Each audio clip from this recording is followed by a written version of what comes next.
ជំរាបសួរបងប្អូនទាំងអស់គ្នាចាពីទីក្រុង Brisbane នៃរដ្ឋ Queensland ប្រទេសអូស្ត្រាលី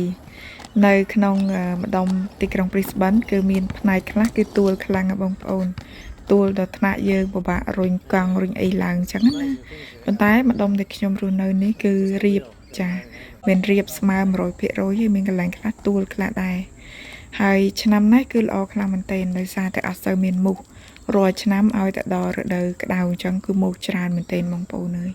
ហើយឥឡូវគឺថាខែ2ជិតដាច់ចូលខែ3ហើយអញ្ចឹងអាកាសធាតុក៏ចាប់ផ្ដើមប្រែប្រួលម្ដងតិចដែរពេលថ្ងៃអញ្ចឹងអត់សូវអីទេប៉ុន្តែពេលយប់រាំងចាប់ផ្ដើមធ្លាក់ខ្យល់មកតិចល្វើយមានអារម្មណ៍ថាដូចយើងចាប់ផ្ដើមចូលដល់ល្ងាចអញ្ចឹងណាប៉ុន្តែនៅពេលដែលក្តៅពេកទៅពិបាកបន់ឲ្យទៅដល់ខែល្ងាទេហើយនៅពេលដែលល្ងាពេកក៏ពិបាកដែរបន់ឲ្យទៅដល់ខែក្តៅ